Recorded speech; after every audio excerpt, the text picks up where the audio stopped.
sex after all these shows. So if this man is making some money, maybe you're losing money by the time you're done paying the 8 people, and she is truly in a facility not able to process this, that to me is really, like, that's sad. Tom is living his best life, guys. He is with the most extras. I mean, he has the full nail polish. He has the eye painted with the stripes. He has costume changes. There are multiple costume changes, sparkly. He starts out with a jacket that has the two lightning bolts on it. Yeah, that light up. If she's in some hospital or wherever, some facility recovering, and he is like, he's out there being a rock star, guys, living his best life.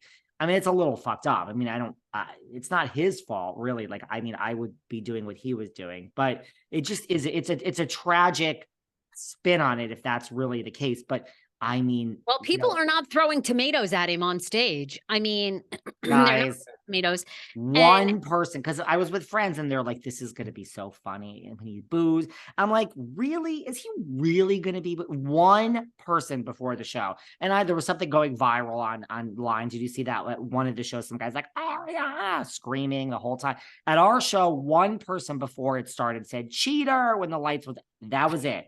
Tom can't hear you. He's so far away. He is a performer. Even if there were 3 people there, he puts on an actual rock show.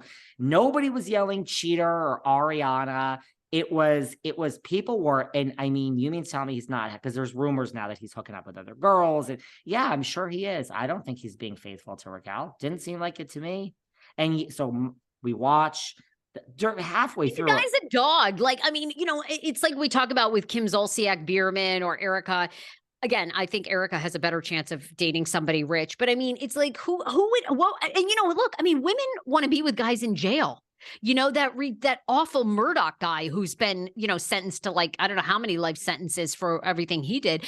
I mean, you know, he's getting love letters, and he killed his own wife and son. I mean, honey, like, there were women people are going to be with Tom Sandoval. There are women that will absolutely think they can change him. They'll think that they're going to be the one. He's a dog. Like, do I hate him? No, I don't really have money emotion for any of these people. But so we watch, and halfway through, I'm like, I can't believe, you know, these friends are actually still here. Like, I really thought they weren't going to make it to the end. Then the shirt came off. We all observed. Then the show ends. We go outside, and I'm like, oh my God. The 3 girls, especially Suzanne and Rochelle, hey girls, are like, wait a second, we're kind of in love. Then the whole next 3 days, my texts are blowing up. I just want to say this might, and we were obviously, there was a little bit of joking going around, guys. But the next morning I wake up to, like, I think that was the best show of my entire life. My other friend, Suzanne, the shirt came off. I've never seen something like I have converted people to loving Tom Sandoval and The Most Extras. So if you're going, when you're done, these girls, like, days later were like, has he always had this body? We have some questions. Then another one's like, well, I just Googled, and 4 days ago, I found this picture from 7 years ago, and this was the body then, and do you think I could slip into the DMs? Like, to your point, he is doing just fine, guys, just fine. For her, you know, women always, when it comes to cheating, women always get it harder than the men. They do. It's historically been that way. And, you know, there's some things that we can get away with that men can't. So I think for Raquel, the longer she can stay away, whether she's in this mental health facility or not, it like you've said, it gives a lot of time for people to move on to something else. Like we talked about with Rinna, does anybody care now? She's moved on. She's modeling. The girls are doing great. Harry's making movies. I mean, you know, and she 8 months ago was the most hated woman on television, the most hated, called racist, called this, called that, called everything under the sun. And now it's like, does anyone care about Rinna? No. And by the way, you could still hate her, everybody, night and day. But when she shows up, and she sits there revered by her fellow co-hosts on The Talk, she leaves with check in the back pocket, guys. So you could hate the girl, but she is sitting with Jerry O'Connell on a very comfortable stage. It's a very comfortable gig. And she goes home and no, it's not the $1 million Housewives check, but she's already been on how many times? Like she's going to be just fine. And then we have to talk about the GLAAD Awards. We have to talk about my run-in with Jackie, Margaret, Braunwyn, all this stuff. Okay, wait, gotta get it out. Quick. Okay, let's real quick since we're RHOA on Jay. Since we're on Rinna, what do you make of, obviously we've talked about lots of tidbits coming out about Andy Cohen's book. One of the big revelations, though, is how Rinna quit. So basically, Andy is confirming in his book and now on his interviews that Rinna did quit. After the reunion, Rinna calls the producer, says, I'm out, I'm done. The reunion was apparently so bad. At one point, Garcelle turns to Andy Cohen and says, why are you doing this?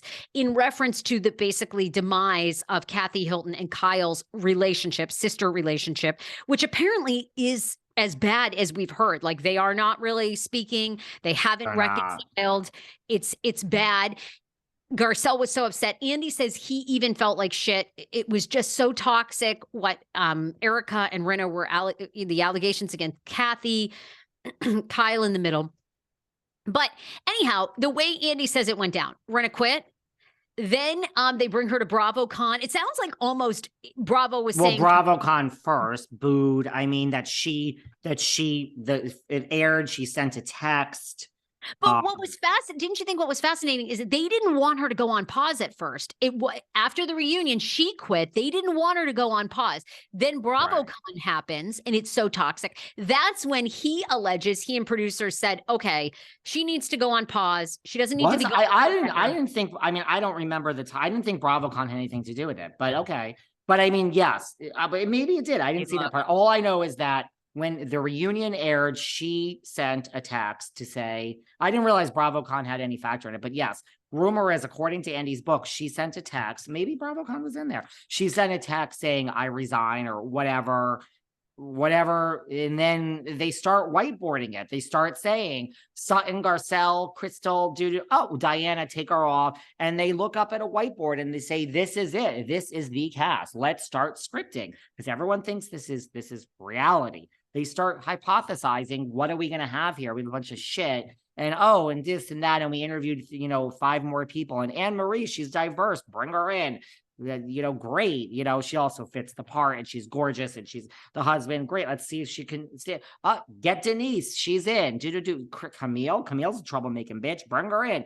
And they start whiteboarding it all. And then Rinna says, I think I regret this. And they're like, girl, the whiteboards are done.